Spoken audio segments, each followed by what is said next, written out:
नमस्कार साथियों, स्वागत है आप सभी का एक बार फिर से आजाद सीजीपीएससी एकेडमी के इस ऑनलाइन प्लेटफॉर्म पर। करंट अफेयर के वीडियो सीरीज को आगे बढ़ाते हैं। थोड़ा स्लो चल रहे हैं, लेकिन आपके फरवरी में होने वाले प्रीलिम्स के पहले मैं दिसंबर 2022 तक का पूरा करंट अफेयर करवा के आपको दे देने वाला हूं। आज मैं 2 महीने का करंट अफेयर लेके आया हूं, वो है अप्रैल और मई 2022 का करंट अफेयर। इसके बाद 2 महीने का एक पीडीएफ और दूंगा, मतलब करंट अफेयर वीडियो के माध्यम से कवर करवाऊंगा, और हो जाएगा वो जून जुलाई का। उसके बाद अगस्त सितंबर अक्टूबर नवंबर का 4 महीने का करंट अफेयर एक साथ, और फिर जनवरी के 10 तारीख तक आपको दिसंबर का भी करंट अफेयर प्राप्त हो जाएगा। इस प्रकार पूरे एक वर्ष का करंट अफेयर हो जाएगा पूरा। और एग्जाम में दिसंबर 2022 तक के ही करंट अफेयर आपसे पूछे जाने के पूरे चांसेस है। जनवरी के चांसेस कम है, लेकिन फिर भी जनवरी का करंट अफेयर में फरवरी मतलब एग्जाम के पहले भी कवर करवा दूंगा। ठीक है, चलिए आइए शुरू करते हैं अप्रैल मई करंट अफेयर 2022।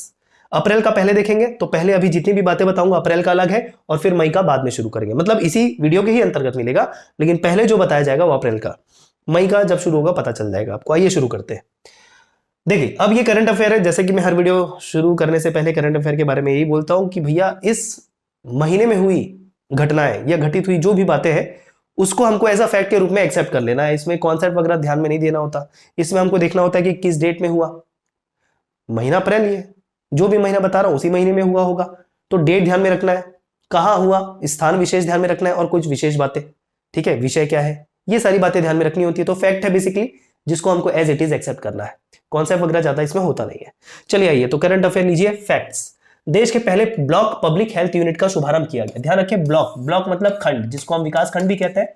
तो खंड स्तर पर पब्लिक हेल्थ यूनिट का शुभारंभ किया गया, और देश में यह पहली बार हुआ है कि ब्लॉक स्तर पर पब्लिक हेल्थ यूनिट की बात कर रहे हैं। यहां पर क्या होगा पब्लिक हेल्थ यूनिट में, यहां पर टेस्ट किया जाएगा। ठीक है, यहां पर 54 प्रकार के टेस्ट किए जाएंगे, जो शरीर के संबंध में हम टेस्ट करवाते हैं ना, ब्लड टेस्ट हो गया या और भी जो टेस्ट होते हैं, सब कुछ सही है कि नहीं। तो इस पब्लिक हेल्थ यूनिट में जो देश का पहला होगा अपने आप में, यहां पर 54 प्रकार के टेस्ट होंगे। सर कहां सबसे पहला जो ये खुल रहा है, शुभारंभ हो रहा है पाटन में। ठीक है, ये क्षेत्र किसका है, भूपेश बघेल जी का। तो यहां पर सबसे पहले पाटन में ही शुरू कर रहे हैं।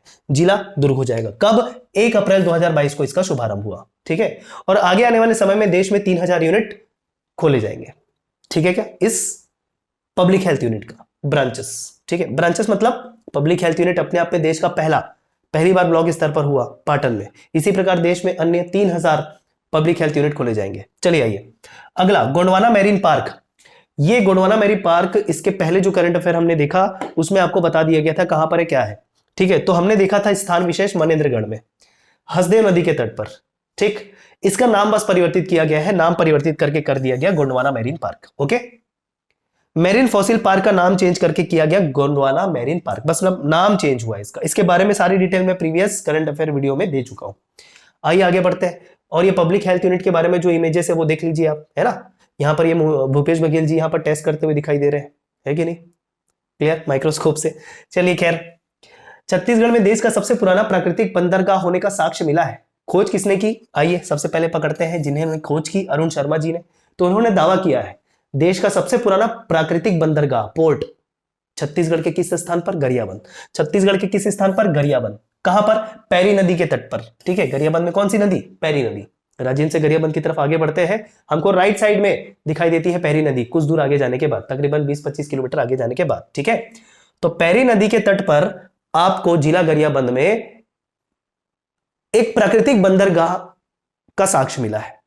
अरुण शर्मा जी ने इसका खोज किया है। कौन है ये, पुरातत्वविद है। ठीक है, इसको रॉक कट भी बोल रहे हैं। अब रॉक कट बोल रहे हैं, देखो रॉक कट इस तरीके से, तो ये इस बात का साक्ष्य। अब सर कैसे प्रमाणित किया, कैसे तय किया होगा कि यही ये प्राकृतिक बंदरगाह ही है, तो भैया ये साइंटिस्ट पे छोड़ दो, पुरातत्वविद पे छोड़ दो, आप अपना काम करो। आपका पर्पस है करंट अफेयर करना, राइट। और ये इमेज है, ये जो मिला है ना, ये पैरी नदी आपको दिखाई दे रही है। ठीक है, ये बहाव क्षेत्र है पैरी नदी का, रेत ज्यादा मिलता है बरसात को छोड़ दिया अगर तो। ठीक, तो ये जो आपको रॉक कट दिख रहा है, ये प्राकृतिक बंदरगाह होने का साक्ष्य माना गया है अरुण शर्मा जी द्वारा। ठीक है, तो एक और चीज, कौन से आश्रम के पीछे अगर बोले तो सिरकट्टी आश्रम है वहां पर, उसके पीछे यहां पर मिला है। ठीक है, ओके। चलो, राजिम से महानदी के बहाव में, राजिम से महानदी के बहाव में समुद्री जहाजों से व्यापार जो है सिरपुर, कटक, कलकत्ता होते हुए अरब सागर के रास्ते विदेशों तक भेजा जाता था। अब आप बोलेंगे सर सिरपुर, कटक, कलकत्ता, ये क्या बोल रहे हैं, महानदी के बहाव में। पहले महानदी आपकी कटक तक जाती है उड़ीसा से, अब उड़ीसा से वो जाएगी कलकत्ता, अब कलकत्ता से एकदम अरब सागर कैसे पहुंच गई? अब कलकत्ता से अरब सागर कैसे जाएगी? वो तो थल मार्ग से ही जाएगी ना, क्योंकि कलकत्ता पूर्वी तट पे है, ठीक है, और जो आपका अरब सागर है वो पश्चिमी तट पे है। तो यहां पर अपना दिमाग मत लगाइएगा कि सर ये कलकत्ता से अरब सागर कैसे चला गया। कलकत्ता से थल मार्ग से अरब सागर जाता होगा, और अरब सागर से, ठीक है, विदेशों तक सामान पहुंचा दिया जाता होगा। तो इस प्राकृतिक बंदरगाह के माध्यम से आयात निर्यात दोनों किया जाता था। पहले यहां पर इस बंदरगाह से महानदी, महानदी से फिर जाता था ये सिरपुर, सिरपुर से फिर जाता था ये कटक उड़ीसा, और फिर कटक से जाता था कोलकाता, और कोलकाता से फिर किसी प्रकार अरब सागर तक पहुंचाया जाता था। ठीक है, ये बताने की कोशिश कर रहे हैं। तो देखो क्या क्या निर्यात किया जाता था, मतलब पहुंचाया जाता था। सुगंधित चावल, कोसा, आयुर्वेदिक दवाइयां, है ना, ये निर्यात किया जाता था, मतलब भेजा जाता था। आयात क्या किया जाता था? अरब देशों से कुछ मसाले आयात किए जाते थे। ठीक है, तो ये पूरा कहा गया अरुण शर्मा जी के द्वारा। आगे बढ़े तो क्या है, रखा है प्राकृतिक बंदरगाह कहां पर? प्राकृतिक बंदरगाह देश का सबसे पुराना गरियाबंद जिला, पैरी नदी के तट पर, सिरकट्टी आश्रम के पीछे। सारे डिटेल एकदम क्लियर। आइए, कौन खोज किया? अरुण शर्मा जी।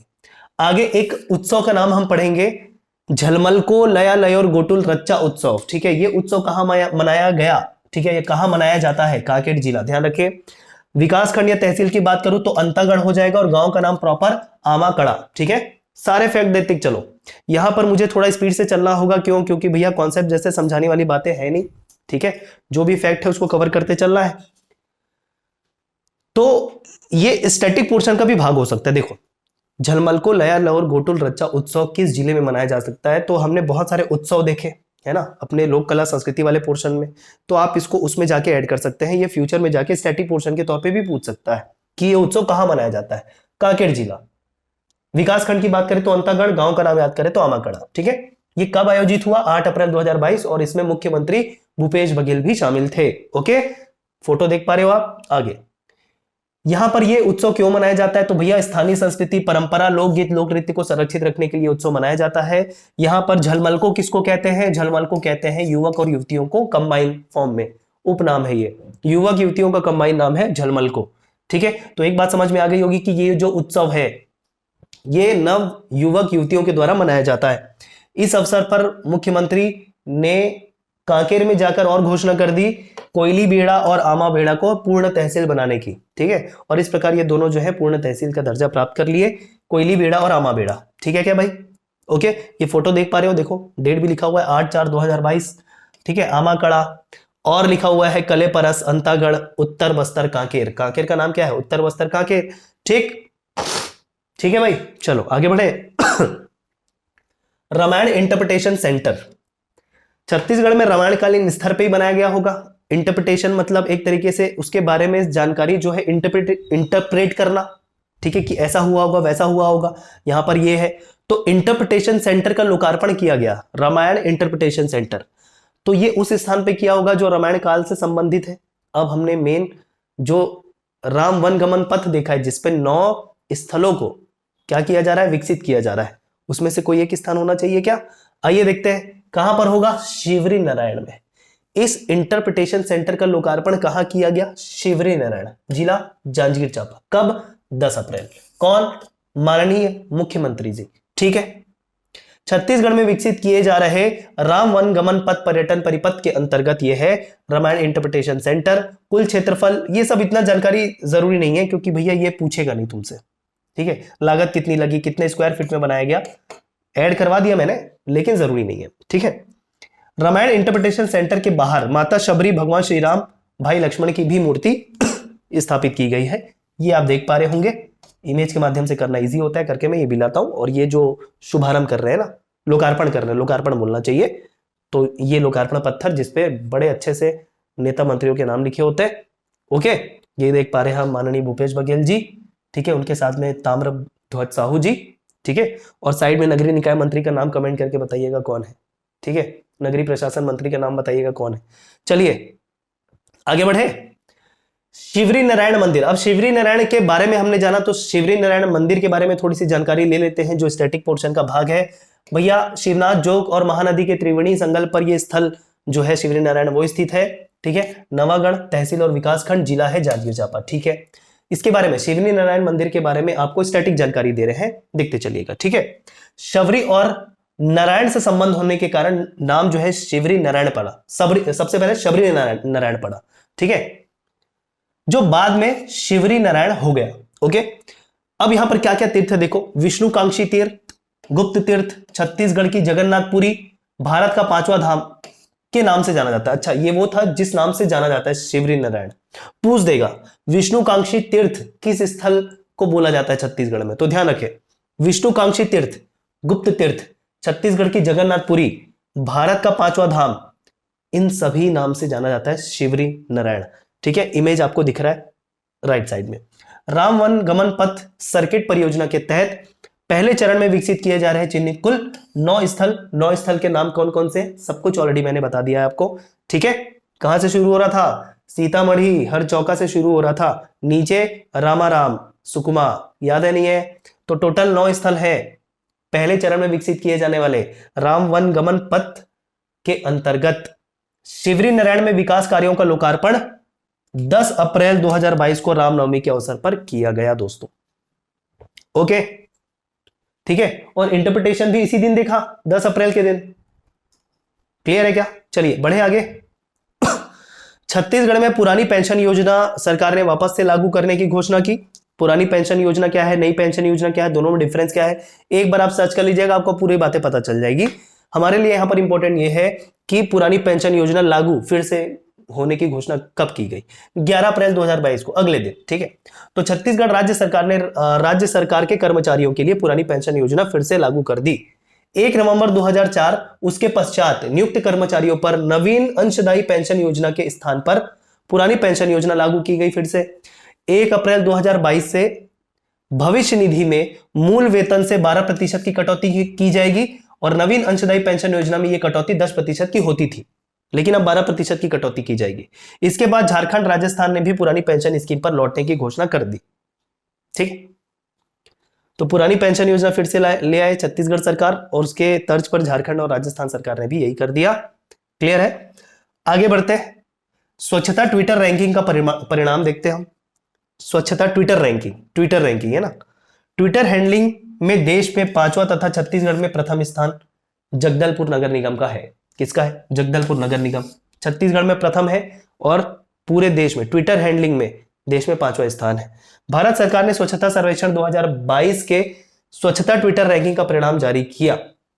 ठीक है क्या, तो जगदलपुर नगर निगम का नाम आपको ध्यान में रखना है इसमें।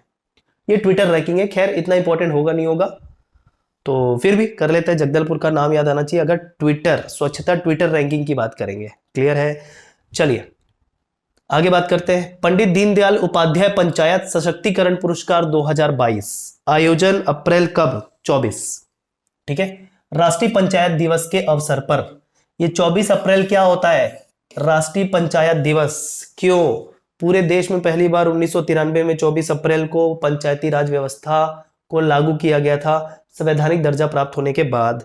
73वां संविधान संशोधन 1992 है ना, ये वो तिथि है जब वो बिल आया, पास होते होते राष्ट्रपति ने हस्ताक्षर किया था 20 अप्रैल को, पूरे भारत में लागू कर दिया गया 24 अप्रैल को।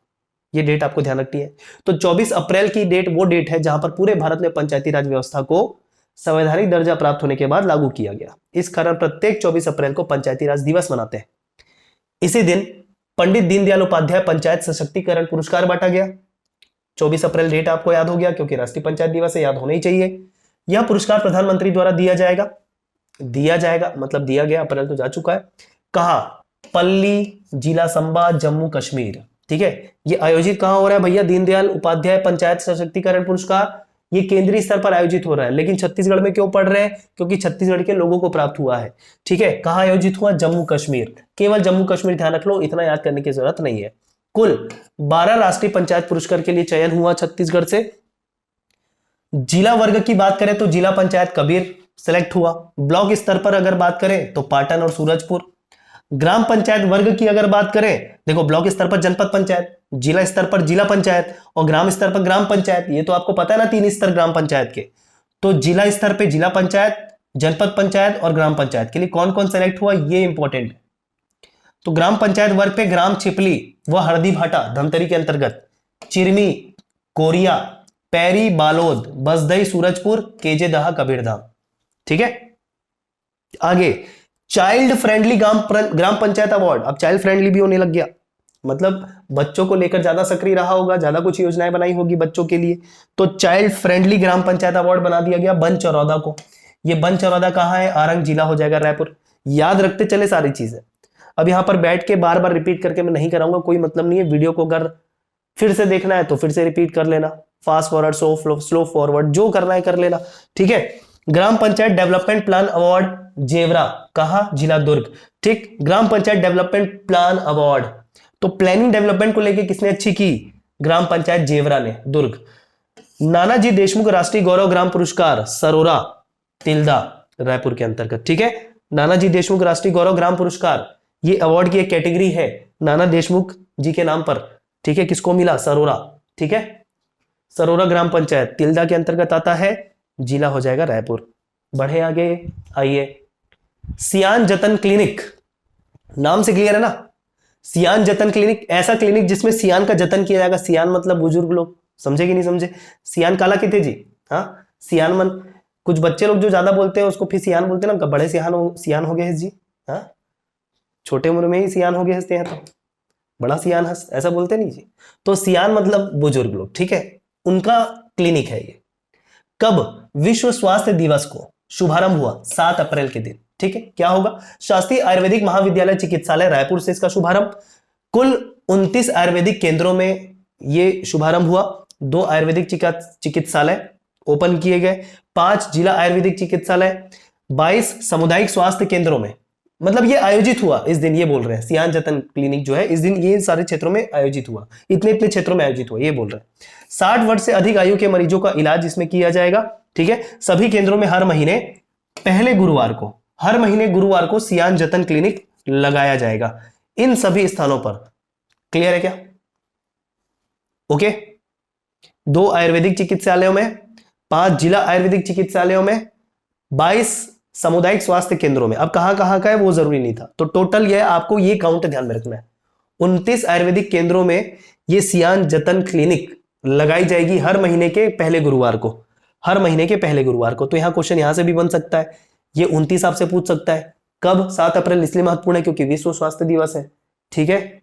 चलो क्लियर है? ये सियान मन भी बैठी है, ये देख। ओके चलो, खैरागढ़ विधानसभा उपचुनाव को भी ध्यान रखिएगा। कितने उपचुनाव हुए 2018 के बाद? उपचुनाव तब होता है जब किसी विधायक का स्थान खाली हो जाता है, मतलब किसी भी, हम विधानसभा की अगर बात करें तो विधानसभा में देखो कौन चुनकर आता है? विधायक, है ना। अब जिस भी विधायक का स्थान खाली हो जाता है उसके लिए वापस से उपचुनाव कराना पड़ता है। ऐसा नहीं है कि मान लेते किसी सीट पर, कोई पर्टिकुलर सीट है उस पर कोई कांग्रेस का विधायक था जो उस समय 2018 में जीत के आया था, जब 2018 विधानसभा चुनाव हुआ था, ठीक है। कांग्रेस का कोई विधायक है, अब ये कांग्रेस के विधायक का कोई पद जो है वो रिक्त हो जाता है किसी भी कारण से, या तो उसकी मृत्यु हो जाए या किसी भी कारण से पद रिक्त हो सकता है। तो ये बिल्कुल नहीं होगा कि इस रिक्त पद में वापस कांग्रेस का ही व्यक्ति आएगा, इसके लिए उपचुनाव होता है। फिर अगर 6 महीने से ज्यादा का कार्यकाल बचा हुआ है उस सीट के, उस विधानसभा के कार्यकाल के लिए, तो उपचुनाव करवाया जाता है। तो बहुत सारे उपचुनाव होते हैं, हर एक उपचुनाव की अपडेट होनी चाहिए कि 2018 के बाद कितने उपचुनाव हुए, उसमें कौन जीतकर आया, ठीक है। तो देखो यहां पर खैरागढ़ विधानसभा उपचुनाव की बात की गई। पूर्व विधायक कौन थे? स्वर्गीय देवव्रत सिंह। अब आपको सामने रीजन समझ में आया? ये देवव्रत सिंह जो पूर्व विधायक थे उनका देहावसान हो गया, स्वर्गीय हो गए, तो स्थान रिक्त हो गया, उपचुनाव कराना था। उपचुनाव पे कौन आई?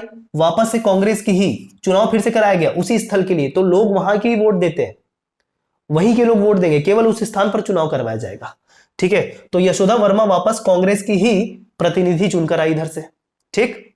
कब हुआ मतदान? 12 अप्रैल को। मतगणना हुई 16 अप्रैल को। ये खैर इंपॉर्टेंट नहीं है, ये नाम इंपॉर्टेंट है कि स्वर्गीय देवव्रत सिंह, ये भी इंपॉर्टेंट है। पूर्व विधायक कौन थे? नए विधायक कौन है?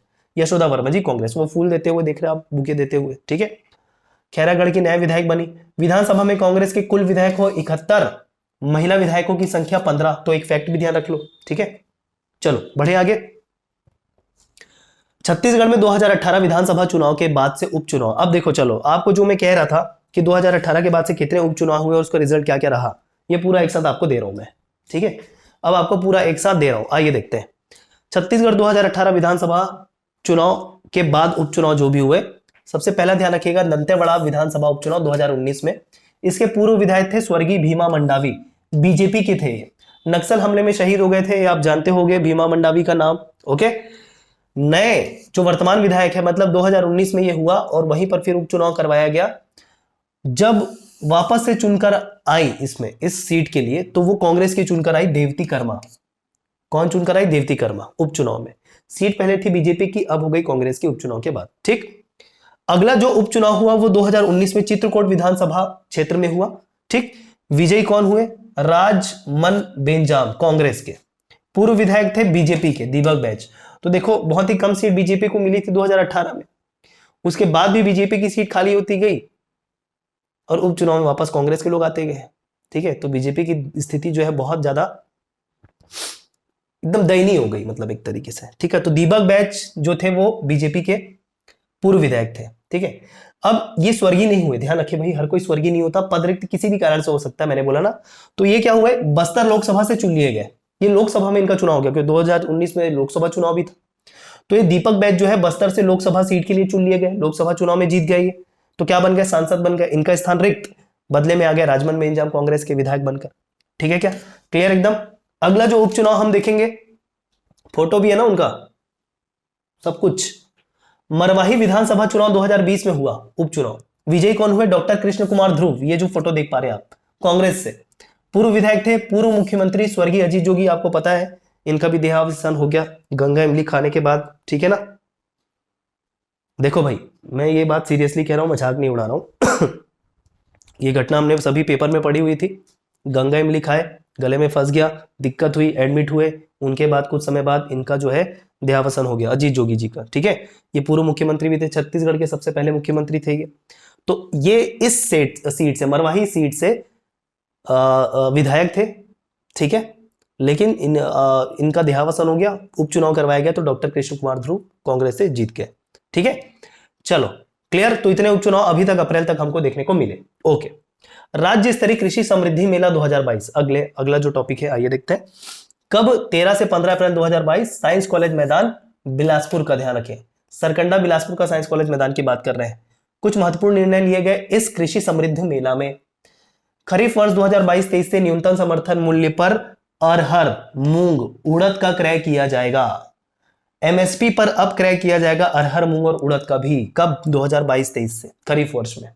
2022-23 से प्रदेश के 20 आदिवासी बहुल क्षेत्र में मिलेट मिशन शुभारंभ किया जाएगा। मिलेट मिशन का शुभारंभ किया जाएगा। लाख एवं मछली पालन को कृषि का दर्जा दिए जाने की ब्याज मुक्त ऋण की सुविधा। देखो, कृषि का दर्जा दिया गया पहले तो लाख और मछली पालन को। ठीक है, साथ ही साथ दिए जाने से इनके ब्याज मुक्त जो है ऋण की सुविधा भी उपलब्ध कराई जाएगी। ब्याज मुक्त ऋण की सुविधा उपलब्ध कराई जाएगी। लघु वनोपज संघ के माध्यम से कोदो कुटकी, रागी का ₹3000 प्रति क्विंटल की दर से क्रय किया जाएगा। ठीक है, तो ये कृषि समृद्धि मेला बिलासपुर में आयोजित हुआ। उसमें क्या क्या निर्णय लिए गए ये आपको मैंने बताया। अरहर, मूंग, उड़द का एमएसपी पर क्रय किया जाएगा। मिलेट मिशन की शुभारंभ की जाएगी 20 आदिवासी बहुल्य क्षेत्र में। लाख और मछली पालन को कृषि का दर्जा दिए जाने के बाद इनके संबंध में जो ऋण दिया जाएगा वो ब्याज मुक्त होगा। लघु वनोपज संघ के माध्यम से कोदो कुटकी, रागी का 3000 रुपए प्रति क्विंटल की दर से क्रय किया जाएगा। ठीक, आगे बात कर लेते हैं। राष्ट्रीय जनजातीय साहित्य महोत्सव, प्रथम इसका संस्करण था, पहली बार हुआ ये। ठीक है, इंपॉर्टेंट है। राष्ट्रीय जनजातीय साहित्य महोत्सव प्रथम संस्करण। ठीक है, यहां पर क्या क्या इवेंट आयोजित हुए देखो। कला चित्रकला प्रतियोगिता, राष्ट्रीय जनजातीय साहित्य महोत्सव के बारे में ये आपका लोगो वगैरह जारी किया गया। ये देखो, नृत्य महोत्सव भी इसमें आयोजित हुआ। ठीक है, ये देखो, ये पूरी फोटो आप देख पा रहे हो, क्लियर है। अब जनजातीय नृत्य महोत्सव, एक हमने ये भी देखा जब राज्योत्सव नवंबर में लगा हुआ था, ये अलग है जो आयोजित हो रहा है 19, 20, 21 अप्रैल को। डेट बहुत ही ज्यादा महत्वपूर्ण होगा, क्योंकि डेट से भी इस प्रकार के क्वेश्चन उठा देता है, क्योंकि ये जनजातीय महोत्सव से संबंधित है। ठीक है क्या? चलो, तो 3 दिवसीय 19, 20, 21 अप्रैल को आयोजित हुआ। कहां? पंडित दीनदयाल उपाध्याय ऑडिटोरियम में। कहां पर? रायपुर में, साइंस कॉलेज के साइड में, रायपुर के। ओके, राष्ट्रीय जनजातीय साहित्य महोत्सव के साथ साथ राज्य स्तरीय कला और चित्रकला का भी आयोजन हुआ। आदिवासी नृत्य महोत्सव का भी आयोजन हुआ। महोत्सव में छत्तीसगढ़ के विभिन्न नृत्य विधाओं का भी प्रदर्शन किया गया। ठीक है, आगे बढ़े। करसाड़ मेला, कहां? जावंगा, दंतेवाड़ा, गीदम। ठीक है, ग्राम जावंगा बहुत ही फेमस है ना। गीदम दंतेवाड़ा, ये महोत्सव के बारे में जो इमेज देख पा रहे हैं वो देखो आप। अदुड़ नंगा मायल मासा देवता का करसार मेला 400 वर्षों से चला आ रहा है। ठीक है, करसार मेला किससे संबंधित है? अदुड़ नंगा मायल मासा देवता, ठीक है, का करसार मेला, ये पूरा नाम है करसार मेला का, 400 वर्षों से चला आ रहा है दंतेवाड़ा गीदम ग्राम जावंगा में। ठीक, रात भर पूजा पाठ कर पारंपरिक वेशभूषा धारण करके नाच गाना इसमें होता है, ढोल नृत्य किया जाता है। ये सब चीज को स्टैटिक पोर्शन में भी आपको जरूर ऐड करना चाहिए, अगर आपने नोट्स वगैरह बनाया होगा जनजाति भाग का, तो है ना, बिल्कुल करना चाहिए। गांव में सुख शांति समृद्धि वृद्धि जल जंगल जमीन संरक्षण जीव जंतु बचाने अच्छी फसल की कामना करते हुए करसार मेला आयोजित किया जाता है। ठीक है, उद्देश्य भी क्लियर है इसका। बढ़े आगे। डेफिनेटली इतने सारी चीजें पढ़ते हुए थोड़ा सा हमको लगेगा बोर, लेकिन पूरा तो करना है, इसी कारण मैं थोड़ा जल्दी करा रहा हूं। राउर त्योहार, ध्यान रखे, राउर त्योहार, ठीक है, कहां आयोजित हुआ? महासमुंद में। ग्राम गुड़ियारी महासमुंद का जो तहसील होगा बसना, ठीक, कब? चैत्र महीना शुक्ल पक्ष, ठीक है, 1 वर्ष के अंतराल में यह आयोजित होता है, 300 वर्षों से चला आ रहा है। कहां? क्लियर है, 34 गांवों के सोमवंशी गोण, ध्यान रखें, ठीक है, 34 गांवों के सोमवंशी गोण पोरते समुदाय द्वारा, अब समुदाय का नाम भी स्पेसिफाई है, बूढ़ा देव पूजन राउर त्योहार मनाया जाता है। तो ये राउर त्योहार, राउत त्योहार नहीं है, ये राउर त्योहार है। किससे संबंधित है? बूढ़ा देव पूजन से। तो इससे आप ब्रीफ भी निकाल सकते हैं। ध्यान रखें, पीडीएफ आपको शेयर कर दिया जाएगा। निशुल्क गाइडेंस बैच हमारे द्वारा चलाया जा रहा है, जिसमें हम प्रति वीक का टारगेट देते हैं। इस वीक का टारगेट देने में थोड़ा हो गया लेट, स्वास्थ्य अच्छा नहीं था मेरा, मैं टारगेट देने वाला हूं कल, ठीक है। पिछला वीक का टारगेट जो आपको दिया था उसके संबंध में मैंने एमसीक्यू भी करवाना जो है मेरा पेंडिंग है, जिसमें मैंने बोला था कि भारत का इतिहास आपको करके आना है। सेकेंड वीक का टारगेट मैं कल देने वाला हूं और कल ही मैं आपको एक एमसीक्यू भी करा दूंगा, ठीक है। तो ये सारे पीडीएफ जो है आपको वहीं प्राप्त होंगे, उसी बैच के अंदर प्राप्त होंगे। अलग से नोट्स वगैरह मत बनाइएगा, मैं ये कहना चाह रहा हूं, ये पीडीएफ से ही पढ़िएगा अंडरलाइन वगैरह करके, ठीक है। फुलझर कोड़िया राजा उड़ीसा के कुल 34 गांव के गोड़ पोरते समुदाय 1000 से अधिक परिवार इसमें शामिल होते हैं, मतलब हुए इस बार। बूढ़ा देव की पूजा होती है और भगवान के चतुर्भुज अवतार, शंकर भगवान के चतुर्भुज अवतार को बूढ़ा देव माना जाता है। मतलब बूढ़ा देव कौन है? भगवान शंकर ही है, ठीक है। चल क्लियर एकदम, हर एक बातें भैया बहुत ही महत्वपूर्ण है। भारतीय rail one station one product, भारतीय rail one station one product, यहां पर ऐसा ये योजना है जहां पर एक रेलवे स्टेशन को एक प्रोडक्ट के नाम से पहचाना जाएगा। मतलब इस रेलवे स्टेशन में ये प्रोडक्ट, अब डेफिनेटली वो क्षेत्र से संबंधित होगा, तो ये एक तरीके से ये रेलवे स्टेशन इस प्रोडक्ट के नाम से पहचाना जाएगा, ये महत्वपूर्ण है। जैसे आप देखो, उदाहरण के तौर पे मैं बता रहा हूं, जैसे आप मथुरा जाएंगे तो मथुरा का पेड़ा महत्वपूर्ण है, आगरा जाएंगे आगरे का पेठा महत्वपूर्ण है, मैं एक उदाहरण बता रहा हूं। वैसे ही अब जो होगा, केवल क्षेत्र पहचाना नहीं जाएगा प्रोडक्ट के नाम से, अब रेलवे स्टेशन भी पहचाना जाएगा, ये योजना है। तो रायपुर रेलवे स्टेशन जो एससीआर के अंदर आता है, एसईसीआर के अंतर्गत आता है, साउथ ईस्ट सेंट्रल रेलवे के अंतर्गत आता है, हर्बल मेडिसिनल प्रोडक्ट के नाम से पहचाना जाएगा।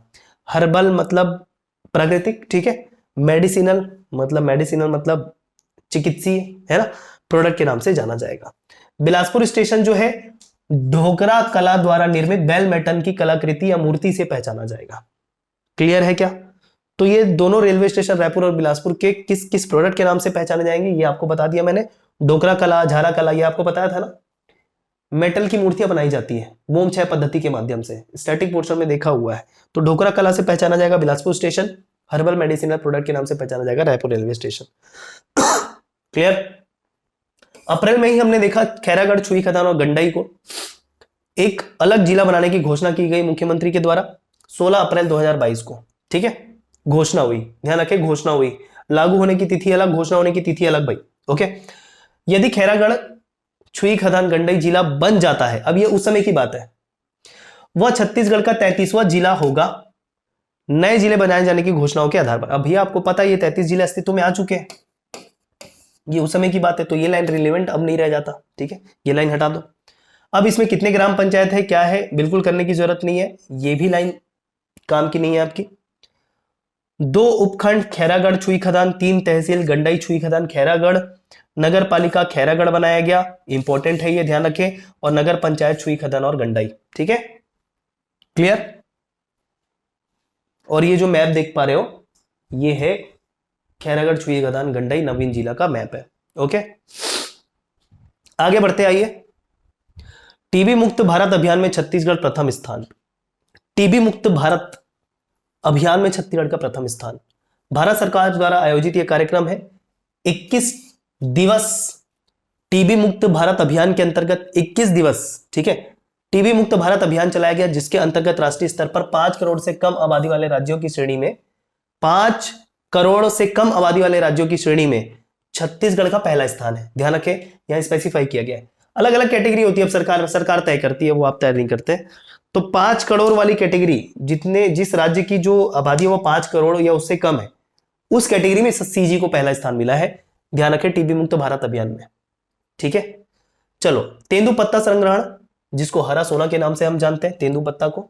ठीक, इसके संबंध में क्वेश्चन पूछे जाते हैं, महत्वपूर्ण होता है। ये आप फोटो देख पा रहे हो। ठीक है, कहां पर? बस्तर संभाग में ये तेंदुपत्ता संग्रहण। तोड़ाई शुरू 25 अप्रैल, तोड़ाई मतलब उसको पेड़ से तोड़ने वाली बात। लक्ष्य 15 लाख मानक बोरा संग्रहण करने का लक्ष्य रखा गया। 4000 प्रति मानक बोरा में क्रय करते हैं। वर्ष 21-22 13.5 लाख मानक बोरा तेंदुपत्ता का संग्रहण किया गया। ठीक है, अभी लक्ष्य कितना रखा गया था? 15 लाख बोरा का। ठीक है, एक मानक बोरे में कितने तेंदुपत्ते आते हैं? 50,000 तेंदुपत्ते आते हैं। ये क्वेश्चन कई बार पूछ चुका है सीजीपीएससी के द्वारा, तो ध्यान रखें इसे भी। छत्तीसगढ़ तेंदुपत्ता संग्रहण में दूसरे स्थान पर है, जबकि पहले स्थान पर है आंध्र प्रदेश। ये मिस इंटरप्रेट ना करें कि छत्तीसगढ़ पहले स्थान पर है तेंदुपत्ता से संग्रहण में। आंध्र प्रदेश तेंदुपत्ता संग्रहण में पहले स्थान पर है और सीजी दूसरे स्थान पर। यहां से भी क्वेश्चन उठा देगा। आइए, बहुत इंपॉर्टेंट, 2500 साल पुराना टेराकोटा कुआं। ये जो आप इमेज देख पा रहे हो ना, ये कुआं है। ऊपर से देखोगे तो पूरा ये नीचे तक दिखाई देगा, टेराकोटा कुआं। ठीक, आइए इसके बारे में जानकारी। कहां प्राप्त हुआ? ये रीवा में, ग्राम रीवा, मध्य प्रदेश वाला नहीं, रायपुर छत्तीसगढ़ वाला। ठीक है, छत्तीसगढ़ में टेराकोटा के रिंग से बना हुआ 2500 वर्ष पुराना एक कुआं मिला। इसका उपयोग भूमिगत जल को रिचार्ज करने में किया जाता था। मतलब यहां पर जब वर्षा होगी, यहां पर पानी एकत्रित होगा, और ये पानी एकत्रित तो हो गई, साथ ही चूंकि ये भूमि से जुड़ा हुआ है, काफी नीचे तक है, तो ये भूमिगत जल को भी संरक्षित रखेगा, उसके लेवल को मेंटेन रखेगा। इस उद्देश्य से ये उस समय बनाया गया था। कब? 2500 साल पहले, 2500 साल पहले। तो वो प्राप्त हुआ है, ग्राम रीवा, रायपुर। ठीक, आगे 80वां स्कॉच शिखर सम्मेलन 2022। इस प्रकार के जो शिखर सम्मेलन होते हैं, इसे भी ध्यान रखें। कहां आयोजित हुए? दिल्ली में। ये पूछ दिया जाता है, कहां आयोजित हुआ? Delhi. NMDC, national mineral development corporation, स्वर्ण और रजत पुरस्कार से सम्मानित किए गए। स्वर्ण पुरस्कार सामाजिक उत्तरदायित्व की श्रेणी में एनएमडीसी आईटीआई झांसी के माध्यम से दंतेवाड़ा जिले में तकनीकी कौशल विकास के संवर्धन हेतु दिया गया। ठीक है, और रजत जो मेडल है वो ईआरपी कार्यान्वयन के लिए परियोजना कल्पतरु के लिए डिजिटल समावेशन की श्रेणी में, डिजिटल समावेशन की श्रेणी में दिया गया। ठीक, ओके, चलिए आगे बढ़ते हैं। गुरु तेग बहादुर की 400वीं जयंती पर शताब्दी समारोह एवं घोषणाएं। ध्यान रखें, गुरु तेग बहादुर 400वां प्रकाश उत्सव, ठीक, कहां आयोजित हुआ? साइंस कॉलेज रायपुर में। एक प्रकाश पर्व आप नवंबर में भी देखेंगे। ठीक है, यहां पर लेकिन 400वीं जयंती जो है गुरु तेग बहादुर की है, साइंस कॉलेज में आयोजित हुआ। बसना के करीब गढ़ फुलझर को पर्यटन स्थल के रूप में विकसित किया जाएगा। जो इनसे संबंधित है, गढ़ फुलझर के बारे में जानकारी देखिए। बसना में है, महासमुंद जिला। सिखों का छत्तीसगढ़ में सबसे बड़ा तीर्थ माना जाता है, ये बहुत इंपॉर्टेंट। गढ़ फुलझर बसना के पास, जिला महासमुंद, किसका तीर्थ? सिखों का तीर्थ। कौन से धर्म का छत्तीसगढ़ में कौन सा तीर्थ है, ये महत्वपूर्ण होता है। ठीक है, नानक सागर के नाम से भी जाना जाएगा इसे। भारत यात्रा के दौरान गुरु नानक देव जी गढ़ फुलझर गांव में 2 दिन विश्राम किए थे, तकरीबन 517 साल पहले। इस कारण इस क्षेत्र को सिख समुदाय का तीर्थ माना जा रहा है। गुरु तेग बहादुर जी की जीवनी को छत्तीसगढ़ के स्कूली पाठ्यक्रम में भी शामिल की जाने की घोषणा सरकार के द्वारा की गई दोस्तों। ओके, चलिए आइए आगे बढ़ते हैं। दत्तराम गुफा। अब ये नए गुफा की खोज की गई जिसका इमेज भी आपके सामने है। ठीक है, ये क्या है बताएंगे अभी। देवसरा गांव कहां पर? कबीरधाम, पंडरिया तहसील। ठीक, तो कबीरधाम में ये दत्तराम गुफा स्टैटिक का पोर्शन बन जाएगा अभी, सीधी बात है। गुफा का नाम पूछ देगा, बोलो जिला, तो दत्तराम गुफा। इसके पहले कैलाश गुफा, कुटुमसर गुफा, ये सारे गुफा हम जानते हैं। इस प्रकार के जो नवीन खोज किए जाने वाले गुफा है कौन से जिले से संबंधित है ध्यान रखना पड़ेगा। स्टैटिक का भी पोर्शन बन जाएगा, तो स्टैटिक में भी इसको आप ऐड कर लो। चूना पत्थरों से निर्मित विभिन्न आकृतियां, देवताओं, नारियल, शंख आदि जैसे दिखने वाले। ठीक है, ये जो आपको नजर आ रहा है ये शंख जैसे नजर आ रहे हैं। ठीक है, अब वो देवता कहां नजर आ रहा है मुझे नहीं पता, लेकिन वहां पर के लोगों ने देखा तो देवताओं के, नारियल के, शंख के आदि जैसे दिखने वाली आकृतियां, और ये किससे निर्मित है? सारे चूने से निर्मित होती है। ठीक है, चलो। गुफा के अंदर प्राकृतिक बावड़ी जिसमें 12 मासी पानी भरा रहता है। प्राकृतिक बावड़ी मतलब बावड़ी किसको बोलते हैं? मतलब एक पॉन्ड जैसा जिसमें पानी जल भरा होता है उसको बावड़ी बोलते हैं, राइट। तो 12 महीने पानी इसमें भरा रहता है। दलदल की भी इसमें मौजूदगी पाई गई। देश का इकलौता ऐसा गुफा है जो चोटी से जमीन तक सीधा नीचे जाता है। मतलब जहां से गुफा का शुभारंभ होता है ना, वो डायरेक्ट नीचे जाता है ऐसा। यहां पर जाकर फोटो कैसे खींचा वो नहीं पता मुझे, जिसने भी खींचा होगा बहुत ही कमाल की बातें हैं। ठीक है, चलो आगे बढ़ते हैं। खैरागढ़ महोत्सव मनाया गया 27 अप्रैल को, 27 से मतलब 30 अप्रैल को। कहा? इंद्रकला संगीत विश्वविद्यालय में। तो ये जो खैरागढ़ में जो भी महोत्सव मतलब आप पढ़ते हैं, इंद्रकला संगीत विश्वविद्यालय आपको ध्यान में रखना है, क्योंकि खैरागढ़ इसीलिए प्रसिद्ध है। ठीक है क्या? तो ये देखो कौन कौन कलाकार आए थे, ये पूरा इसको बैनर के तौर पे दे दिया, इसको आराम से पढ़ लेना बैठ के, दिख भी रहा होगा अच्छे से, वीडियो में अच्छे से दिख भी जाएगा। ये थोड़ा जूम वगैरह करके देख लेना, वीडियो क्वालिटी बढ़ा के देख लेना। नहीं दिख रहा है क्या? हाँ, छोटा फॉन्ट नहीं दिख रहा है उसमें। ओके, खैर इसमें कौन कौन कलाकार आए वो इतना महत्वपूर्ण नहीं है, ये इसका बैनर है वो आप देख लें। आगे बढ़ते हैं। माटी पूजन दिवस। ठीक है, माटी पूजन दिवस, माटी पूजन भैया माटी त्योहार और एक माटी पूजन दिवस, दो अलग अलग चीजें हैं लेकिन बहुत ही महत्वपूर्ण है। माटी त्योहार के बारे में बहुत बार पूछा एग्जाम में। ठीक है, ये देखो माटी पूजन दिवस मनाया जाएगा कब? अक्षय तृतीया पर, अक्ति के दिन, अक्ति के दिन माटी तिहार दिवस, सॉरी माटी पूजन दिवस मनाया जाएगा। छत्तीसगढ़ में अक्ति त्योहार को माटी पूजन दिवस के रूप में मनाया जाएगा। राज्य भर में कार्यक्रम आयोजित कर धरती माता की रक्षा की शपथ ली जाएगी। अक्षय तृतीया को छत्तीसगढ़ में अक्ति के नाम से जानते हैं। अब ये बताया, इस वर्ष 3 मई को अक्षय तृतीया पड़ा, मतलब है अब वो बीत चुका है तो पड़ा। ठीक, कुटुमसर के भीतर एक और नई गुफा मिली है जिसकी लंबाई है 400 मीटर और 25 मीटर हाइट। मई में इसे पर्यटकों के लिए ओपन कर दिया जाएगा। ट्रैकिंग एडवेंचर की भी शुरुआत इसमें होगी। 400 मीटर लंबी गुफा में कैल्शियम कार्बोनेट से तैयार अद्भुत आकृतियां मिली। जनरली जो गुफा वगैरह होते हैं ना, कैल्शियम मतलब वही चूना पत्थर से बहुत सारी आकृतियां निर्मित हो जाती है ऊपर भी। ठीक है, मतलब शीर्ष जो गुफा का ऊपर भाग रहता है उसमें भी और नीचे भी।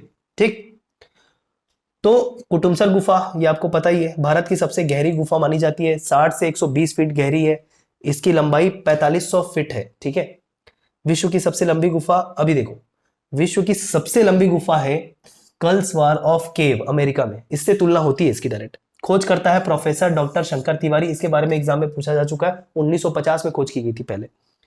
यहां पर अंधी मछलियां पाई जाती है, रंग बिरंगी होती है। ठीक है, और इनका नाम प्रोफेसर के नाम पे कप्पी ओला शंकराई कहते हैं इसे। खोज की गई किसने की थी इस गुफा की? प्रोफेसर शंकर तिवारी ने। मछली का साइंटिफिक नेम होगा कप्पी ओला समथिंग कुछ, और साइड में जोड़ दिया गया शंकराई। तो जिन्होंने खोजा इस गुफा को और वहां पर वो मछली पाई जा रही है, तो मछली का नामकरण इनके नाम पर कर दिया गया, खोजकर्ता के नाम पर। ठीक, चूना पत्थरों के रिसाव, कार्बन डाइऑक्साइड पानी की रासायनिक क्रिया से सतह से लेकर छत तक प्राकृतिक संरचनाएं बन जाती है। गोपन सर, अभी इसको पहले ना गोपन सर बोलते थे, गोपन मतलब छुपा हुआ, बाद में कुटुमसर गांव के नजदीक होने से कारण इसको कुटुमसर गुफा नाम दे दिया गया। ये पूरा कुटुमसर गुफा के बारे में अतिरिक्त जानकारी दोस्तों। देखो करंट अफेयर तो बताता हूं, लेकिन इसका स्लाइड जो ज्यादा बनता है उसके पीछे रीजन ये भी रहता है कि इसमें अतिरिक्त जानकारी क्या क्या दे रहा हूं मैं आपको। ठीक है, तो ये इसका इमेज है पूरा, देख लो, ये कुटुमसर गुफा का अंदर का इमेज है पूरा। जो घूमे नहीं है कोई बात नहीं, देखो सामने इमेज दिखाई दे रहा है। और जब भी मौका पड़े बिल्कुल जाइएगा आप बस्तर घूमने के लिए, है ना। चलिए, अति नक्सल प्रभावित क्षेत्र की श्रेणी से कौन कौन बाहर आ गया? अति नक्सल प्रभावित क्षेत्र से कौन कौन बाहर आ गया? श्रेणी होती है, अति नक्सल प्रभावित क्षेत्र, नक्सल प्रभावित क्षेत्र। ठीक है। तो अति नक्सल प्रभावित क्षेत्र की श्रेणी से बाहर आ गया कोंडागांव जिला। अति संवेदनशील क्षेत्र से हटकर संवेदनशील हो गया। अति संवेदनशील मतलब बहुत ज्यादा सेंसिटिव है ये, उससे हटाकर इसको सेंसिटिव किया गया, बहुत सेंसिटिव से कम सेंसिटिव किया गया श्रेणी, ठीक। लेफ्ट विंग एक्सट्रीमिस्ट LWE के नाम से जो जाना जाता है, वामपंथी अतिवाद या वामपंथी उग्रवाद के तहत अब राशि नहीं दी जाएगी। जो भी नक्सल प्रभावित क्षेत्र रहता है ना, उसको एडिशनल फंडिंग दी जाती है, नक्सलियों के नहीं, वहां के लोगों को, ठीक है, जो प्रभावित होते हैं। तो इस श्रेणी से चूंकि हटा दिया गया, तो अब इस तरीके की राशि उनको नहीं दी जाएगी, ठीक। भारत सरकार द्वारा वर्ष 2017 में नक्सल प्रभावित जिलों जो अति संवेदनशील है के लिए लेफ्ट विंग एक्सट्रीमिस्ट की शुरुआत की गई थी, ठीक है। चलो, लेफ्ट विंग एक्सट्रीमिज्म, ये करो, ये एक्सट्रीमिस्ट बोल दिया, ठीक है। हाँ ठीक तो है, वो एक्सट्रीमिस्ट ही होगा, करेक्ट, गलत नहीं बोला था मैंने। वर्तमान में कांकेर, बस्तर, सुकमा, नारायणपुर, बीजा, दंतेवाड़ा, राजनांदगांव LWE के अंतर्गत आते हैं। मतलब देखो, जो एकदम ज्यादा प्रभावित था लेफ्ट विंग एक्सट्रीमिस्ट, मतलब वामपंथी अतिवाद या उग्रवाद के तहत जो अति संवेदनशील क्षेत्र था, उसको LWE का कैटेगरी दी जाती थी। कोंडागांव हो गया बाहर, लेकिन अभी भी कांकेर, बस्तर, सुकमा, नारायणपुर, बीजापुर, दंतेवाड़ा, राजनांदगांव, ये सारे आते हैं इसके अंतर्गत। तो देखो 1 2 3 4 5 6 बस्तर संभाग का 6 जिला अभी भी है। पहले सातों के सातों अति संवेदनशील के अंतर्गत आते थे, अब बस्तर के 6 जिले आएंगे और राजनांदगांव 1। टोटल मिला के अभी भी कुल कितने? 7, पहले 8 थे, अब 7 आ रहे हैं LWE के अंतर्गत, ठीक है। लेफ्ट विंग एक्सट्रीमिज्म ही नाम है LWE, क्लियर है क्या?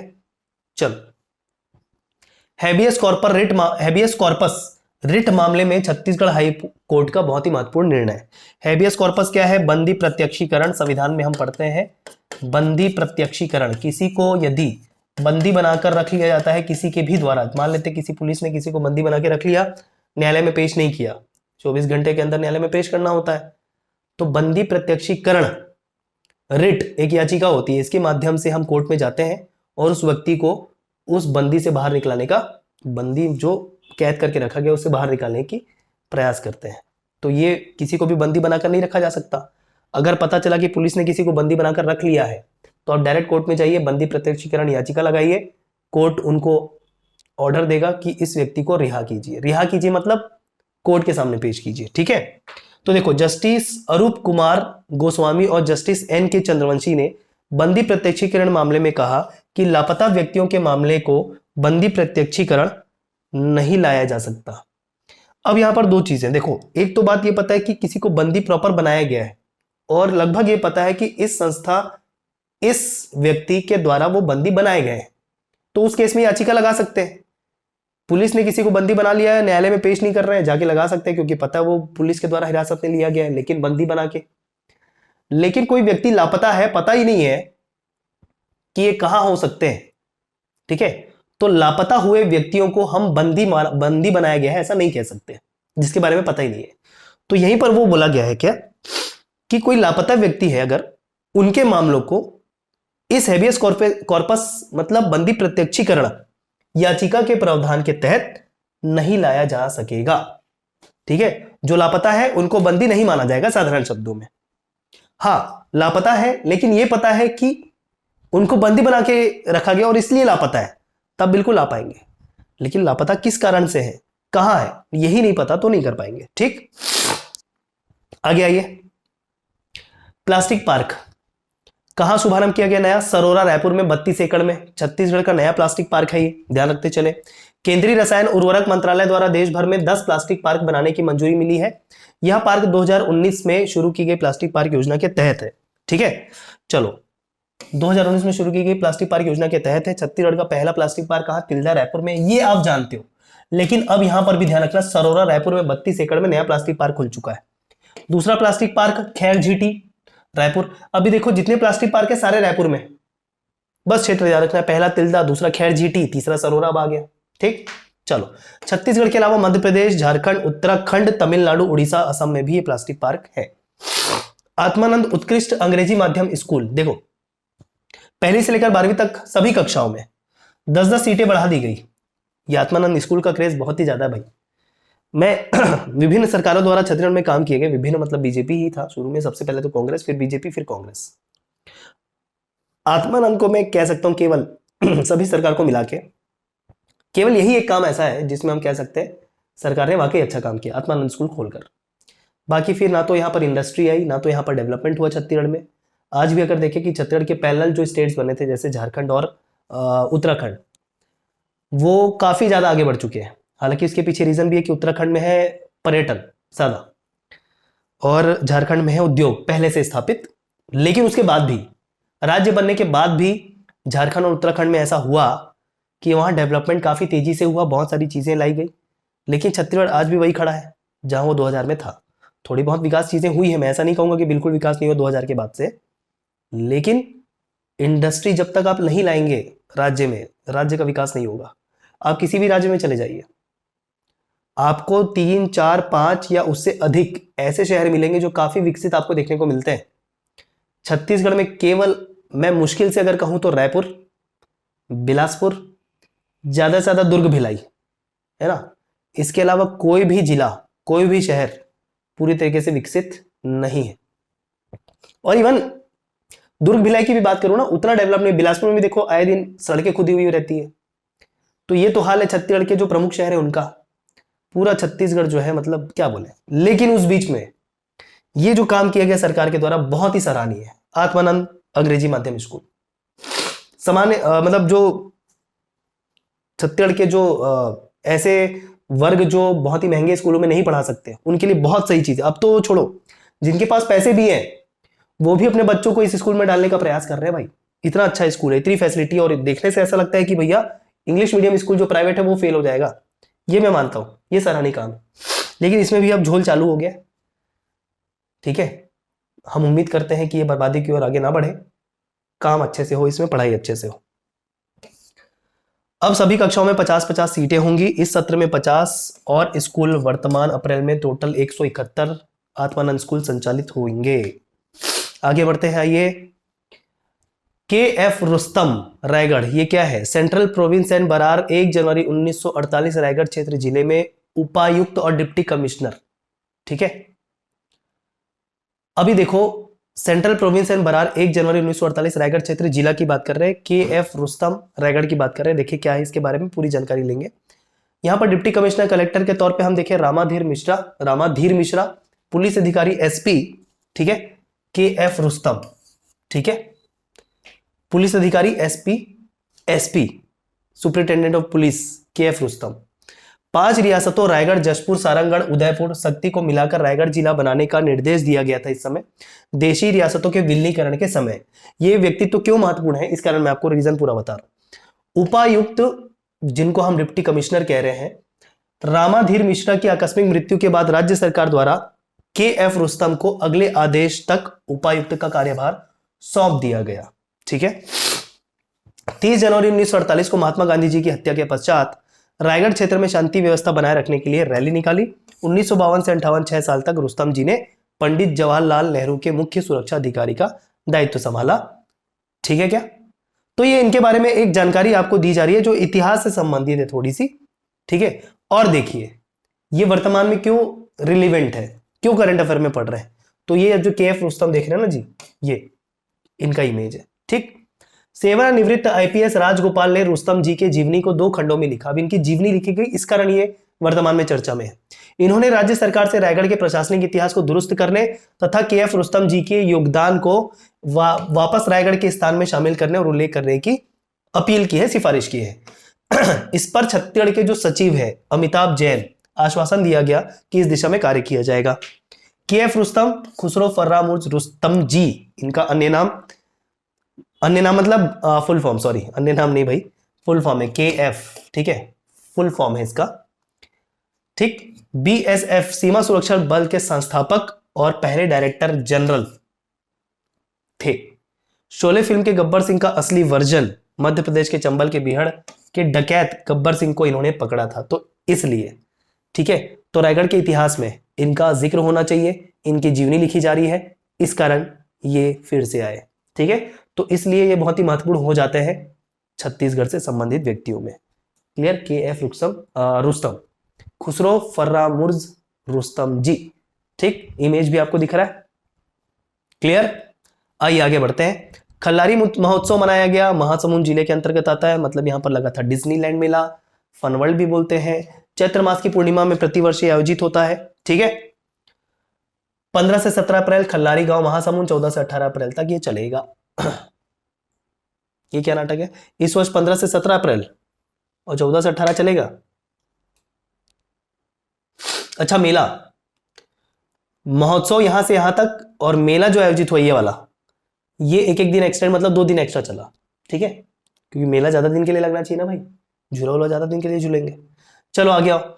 गौर लाटा नहीं बेला डीला की नंदीराज है सबसे ऊंची चोटी, ये दावा किया गया, नया दावा।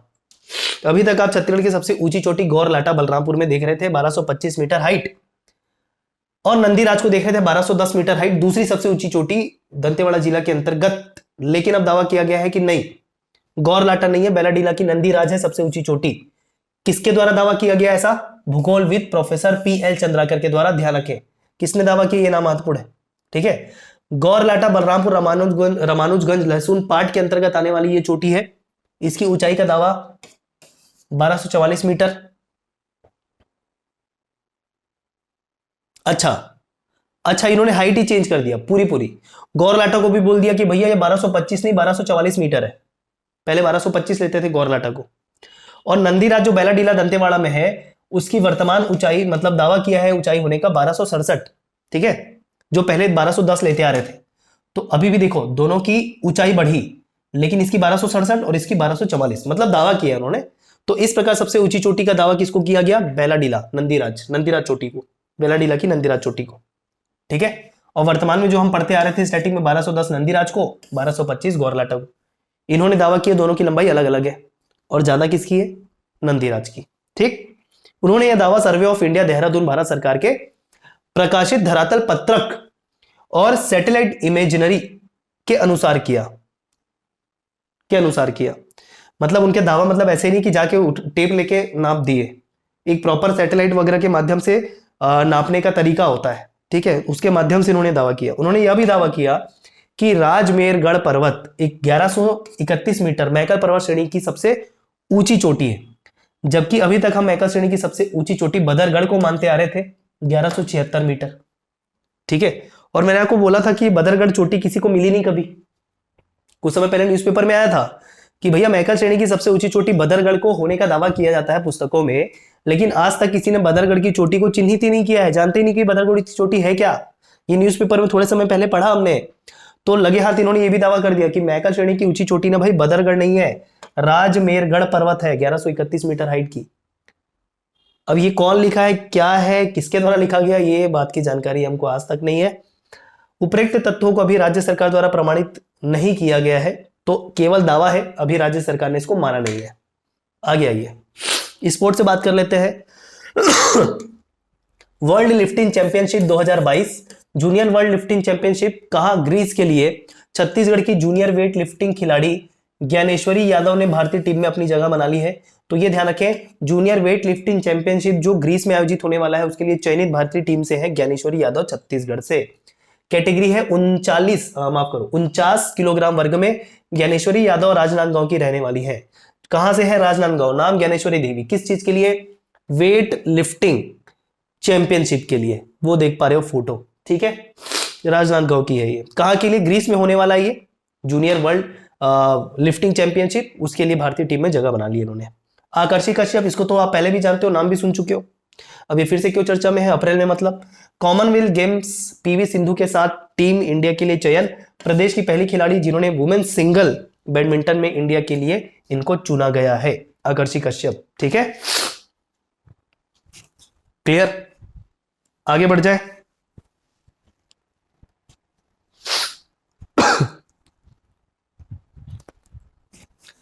राज्य स्थापना दिवस पर सम्मान। अब इसमें आप सम्मान में कुछ फोटोज देख पा रहे हैं, ये क्या है आपको बताते हैं। देखिए, राज्य स्थापना दिवस पर सम्मान दिया जाएगा। अब राज्य स्थापना दिवस तो 1 नवंबर को है, ठीक है, लेकिन पढ़ रहे हैं अभी अप्रैल 2022, तो राज्य स्थापना दिवस पर सम्मान किया जाएगा। किसका? देखते हैं। देखो, भूपेश बघेल ने समाज की नायिका कौन? बहादुर कलारीन के नाम पर राज्य अलंकरण सम्मान आरंभ करने की घोषणा की। बहादुर कलारीन की माची करके एक पूरा सीक्वेंस है, एक मतलब बोल सकते हैं कहानी है, उसको हम सुनते हैं। ठीक है, तो अब ये बहादुर कलारीन के नाम पर राज्य अलंकरण अलंकरण सम्मान दिया जाएगा, नई कैटेगरी आ गई। ठीक है, यति यतनलाल पुरस्कार, गुंडाधुर पुरस्कार, ये सब हम देखते आ रहे हैं राज्य अलंकरण अलंकरण पुरस्कार के तहत। अब एक कैटेगरी और जुड़ गई, बहादुर कलारीन अलंकरण पुरस्कार के नाम से। ठीक है, यह राज्य अलंकरण सम्मान राज्य स्थापना के दिवस के अवसर पर प्रदान किया जाएगा। इसके पूर्व राज्य स्थापना दिवस पर वीरांगना अवंतीबाई लोधी के नाम पर नारी सशक्तिकरण सम्मान आरंभ करने की घोषणा की गई। ठीक है, तो इनके नाम पर, अवंतीबाई लोधी के नाम पर भी नारी सशक्तिकरण सम्मान आरंभ करने की भी घोषणा की गई है राज्य स्थापना दिवस पर। तो ये दो नई घोषणाएं हैं जब राज्य स्थापना दिवस के अवसर पर ये दोनों पुरस्कार दिए जाएंगे। और ये देख पा रहे हो ना, ये अवंतीबाई लोधी है, ये बहादुर कलारीन की फोटो नहीं है, ये अवंतीबाई लोधी की फोटो है। ठीक है, और बहादुर कलारीन की माची एक स्मारक है, और वो ये स्मारक ये है। ठीक है जी, वो स्मारक ये है, बहादुर कलारीन की माची। ठीक है, आइए, अयोध्या में रामलला को भोग प्रसाद चढ़ेगा। छत्तीसगढ़ का देवभोग क्यों इसके नाम से प्रचलन में है, आइए देखते हैं। क्योंकि जो प्रसाद होगा ना, भोग प्रसाद, वो छत्तीसगढ़ के गरियाबंद जिले के देवभोग का होगा, वही है। ठीक है, उनके ननिहाल, छत्तीसगढ़ के देवभोग, राम भगवान का ननिहाल माना जा रहा है देवभोग। देवभोग किस्म के चावल का भोग प्रसाद चढ़ाया जाएगा। देवभोग, ठीक है, देवभोग किस्म का चावल, चावल की कैटेगरी के तहत बोल रहे छत्तीसगढ़ का देवभोग का प्रसाद। ठीक है, अरे मतलब चावल का किस्म भी है ये। ठीक है, ओके। अयोध्या स्थित पुरारी सीड्स कंपनी 110 क्विंटल, अच्छा मैंने देवभोग गरियाबंद जिला बोल दिया था, सॉरी। यहां पर ये देवभोग मतलब चावल की किस्म की बात हो रही है। ठीक है, करेक्ट करना चाहूंगा, माफ कीजिए। तो देवभोग किस्म के चावल को चढ़ाया जाएगा, क्लियर है क्या? और छत्तीसगढ़ को ननिहाल बोला जा रहा है, ऐसा है। ओके, चलिए। तो स्थित पुरारी सीड्स कंपनी 110 क्विंटल बीज इंदिरा गांधी कृषि विश्वविद्यालय रायपुर से खरीद रही है, जिसे अयोध्या और उसके आसपास के क्षेत्रों में बोया जाएगा। ये जो किस्म है छत्तीसगढ़ की मानी जा रही है, देवभोग किस्म चावल की। ठीक है, तो ये जो है ना अयोध्या सीड स्थित पुरारी सीड्स कंपनी, ये 110 क्विंटल इंदिरा गांधी कृषि विश्वविद्यालय से खरीदेगी और अयोध्या के आसपास के क्षेत्रों में बोएगी। छत्तीसगढ़ में सर्वाधिक उत्पादन करने वाली धान की प्रजाति स्वर्णा, छत्तीसगढ़ की पुरानी धान प्रजाति जीरा शंकर, दोनों की प्लांट ब्रीडिंग के बाद इंदिरा गांधी कृषि विश्वविद्यालय ने छत्तीसगढ़ देवभोग की नाम की प्रजाति विकसित की है। ठीक है, इसका धान 135-140 दिनों में पकता है। उत्पादन 45 से 50 क्विंटल प्रति हेक्टेयर होता है इसका। ठीक है, और 2019 में देवभोग को भारत के राजपत्र में स्थान दिया गया था। चावल की किस्में की बात की है, सॉरी। ठीक है, तो ये जो प्रसाद है ये भोग प्रसाद होगा रामलला के लिए अयोध्या में, इस कारण प्रसिद्ध है। चलिए आगे बात करते हैं। कुबरी ममहानी, ये क्या है? छत्तीसगढ़ की सबसे प्राचीन धान की किस्मों में से एक। कुबरी ममहानी ये क्या चीज है? धान की किस्म है, ये प्राचीन धान में से की किस्म में से एक। ठीक, युवा किसान किशोर राजपूत नवागढ़ बेमेतरा को 2 टन धान का ऑर्डर नेपाल से मिला है। क्या बात, क्लियर जानकारी। बढ़े आगे, आइए। अन्य बात अप्रैल से जो रह गई है, भारतेंदु हरिश्चंद्र साहित्य सेवी सम्मान 2022 गौतम सिंह पटेल को, सारंगगढ़ के निवासी है, इनको प्राप्त हुआ। आजादी के अमृत महोत्सव के तहत दिल्ली में आयोजित सम्मेलन में छत्तीसगढ़ सरकार की तरफ से प्रतिनिधि कौन थे? खाद्य संस्कृति मंत्री अमरजीत भगत। ठीक, समारोह आयोजित हुआ था अमृत महोत्सव के लिए। ठीक है, तो छत्तीसगढ़ को रिप्रेजेंट किया था खाद्य और आपूर्ति संस्कृति मंत्री, सॉरी, अमरजीत भगत। छत्तीसगढ़ में प्रदेश की पहली वेब सीरीज, छत्तीसगढ़ में प्रदेश की पहली वेब सीरीज लाल खदान। ठीक है, निर्माता कौन है? इसके डायरेक्टर कौन है? मोहित कुमार साहू, सॉरी निर्माता नहीं, इसको प्रोड्यूसर बोलते हैं, इसको प्रोड्यूसर बोलते हैं, निर्माता प्रोड्यूसर मोहित कुमार साहू। जबकि निर्देशक मतलब डायरेक्टर कौशल उपाध्याय। ये इंपॉर्टेंट है, पूछ सकता है क्योंकि कला वगैरह से ज्यादा उठा रहा है। तो वेब सीरीज है और छत्तीसगढ़ की पहली वेब सीरीज है लाल खदान। उसके प्रोड्यूसर कौन, डायरेक्टर कौन? ओटीटी प्लेटफॉर्म पर रिलीज होगी 15 अप्रैल को। देखना तो एक बार सर्च करके कौन सी ओटीटी में, मुझे देखना पड़ेगा ये। चलो आगे बढ़े। सिंगल यूज प्लास्टिक से बनी वस्तुएं 1 जुलाई से पूर्णतः प्रतिबंधित हो जाएंगी। ठीक है, इको टूरिज्म पार्क पिलखा पहाड़ सरगुजा में इको टूरिज्म पार्क घोषित किया गया, किसको? पिलखा पहाड़ सरगुजा। अब ये नए पहाड़ का नाम मिल गया सरगुजा से, इसको स्टैटिक में जाके ऐड कर लेना भाई, कभी भी पूछ देगा। छत्तीसगढ़ योग आयोग स्थापना 25 अप्रैल 2022 को, योग आयोग की स्थापना 25 अप्रैल 2022 को। आईना ए छत्तीसगढ़ पुस्तक का विमोचन किया गया भूपेश बघेल द्वारा। आईना ए छत्तीसगढ़ वरिष्ठ पत्रकार शंकर पांडे के द्वारा लिखा गया। ठीक है, चल, लेकिन विमोचन किसने किया? मुख्यमंत्री करेंगे। ठीक है, चलो आगे बढ़े। रेल इंडस्ट्रियल पार्क का लोकार्पण। Rail industrial park Hathkhoj Bhilai, ठीक, हथखोज भिलाई में। बिरसा मुंडा जनजाति नायक पुस्तक, इसके लेखक है प्रोफेसर आलोक चक्रवाल। ये वन लाइनर है, छोड़िएगा मत, बहुत इंपॉर्टेंट साबित हो सकता है एग्जाम के लिए। प्रधानमंत्री पुरस्कार 2021 लोक प्रशासन क्षेत्र में दिया गया आईएएस सेनामणि बोरा, छत्तीसगढ़ कैडर और भारत सरकार के संयुक्त सचिव है ये। मुख्यमंत्री भूपेश बघेल की चंपारण महाप्रभु वल्लभाचार्य जी की जन्मभूमि को राम वनगमन पथ सर्किट में शामिल करने की घोषणा हुई। अब राम वनगमन पथ सर्किट के अंतर्गत चंपारण को भी शामिल कर लिया गया है, ध्यान रखें, इंपॉर्टेंट बात है। आगे बढ़ते हैं। लाइफ टाइम अचीवमेंट अवार्ड दिया गया प्रोफेसर बलदेव भाई शर्मा जी को। क्या है? कुलपति कुशाभाऊ ठाकरे पत्रकारिता विश्वविद्यालय के अंतर्गत आते हैं ये, रायपुर में। ठीक है। महात्मा गांधी उद्यानिकी वानिकी विश्वविद्यालय कहां पर है? पाटन दुर्ग में। 2020 में इसकी स्थापना हुई।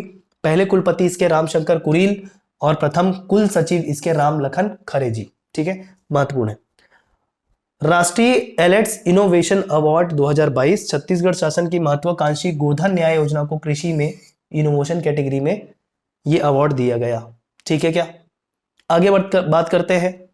छत्तीसगढ़ में नए एकलव्य आवासीय विद्यालय, छत्तीसगढ़ में 50 नए एकलव्य विद्यालय खोले जाएंगे घोर नक्सल प्रभावित जिलों में। ठीक है। बीसीसीआई की ओर से नेशनल क्रिकेट अकादमी अंडर 19 वर्ग में छत्तीसगढ़ के 2 क्रिकेटरों का चयन हुआ, दीपक यादव और मयंक वर्मा। ऐसे क्वेश्चन भी उठा देता है एकदम ना, जो ऐसे खिलाड़ियों के नाम पूछ देता है जो हम कभी सुने नहीं होते या फिर वो उभर रहे होते हैं, जिनकी जानकारी बहुत कम लोगों को होती है। तो ऐसे नाम की चर्चा के लिए ना मतलब जानकारी के लिए आपको न्यूज़पेपर रेगुलर वे में पढ़ना चाहिए। इसी कारण बोलते हैं न्यूज़पेपर पढ़वा, क्योंकि कुछ भी छोटा सी छोटी बातें होती है वो न्यूज़पेपर में जरूर प्रकाशित हो जाती है, मतलब इस तरीके की। खैर, हम करके दे रहे तो इसको तो कम से कम करके चले जाना भाई। उड़न गिलहरी बारनौपारा वन क्षेत्र में पाया गया। खैरागढ़ के तर्ज पर सरगुजा बस्तर रायपुर में लोक कला संस्कृति महाविद्यालय की घोषणा की गई है। केवल खैरागढ़ में है ना? हाँ, केवल खैरागढ़ में है। अब सरगुजा बस्तर रायपुर में भी लोक कला संस्कृति महाविद्यालय की घोषणा की गई। इंद्रावती की सहायक नदी एक नदी पाई गई, माड़ी नदी, नारायणपुर जिला में। एक नई नदी मिल गई, माड़ी नदी, नारायणपुर जिला में। ठीक, चलो, तो ये हो गया भाई अप्रैल का करंट अफेयर। अप्रैल का करंट अफेयर। अब हम मई के करंट अफेयर की शुरुआत करें। मई के करंट अफेयर की शुरुआत करें। चलिए आइए। खत्म करने में थोड़ा तो वक्त लगेगा, वीडियो की लेंथ हो चुकी है ऑलरेडी 1 घंटे से अधिक की। तो इसको मैं काम करता हूं, फिर ब्रेक करके एक और दूसरा वीडियो बना देता हूं। पीडीएफ एक ही रहेगा, वैसा कर ले, पीडीएफ एक ही रहेगा, लेकिन ये वीडियो जो है मई वाला, ये जस्ट मैं आपको कल दे दूंगा। ये वीडियो अप्रैल का आज प्राप्त हो रहा है, आपको कल ये दे दूंगा मैं। 2 पार्ट में वीडियो बना लेते हैं, कोई दिक्कत नहीं, क्योंकि एक साथ 2 घंटे के वीडियो देख पाना फिर बहुत ही बोझिल हो जाता है। पीडीएफ एक ही रहेगा, ये 2 महीने का एक साथ वाला, इसको आराम से एक साथ पढ़ लो। वीडियो 2 पार्ट में बना देते हैं, 1-1 घंटे का। बेटर है 2 घंटे के एक वीडियो से 1-1 घंटे का 2 वीडियो ज्यादा सही होता है। ठीक है, चलिए, तो अगला वीडियो जस्ट कल आपको प्राप्त हो जाएगा मई का। Thank you so much.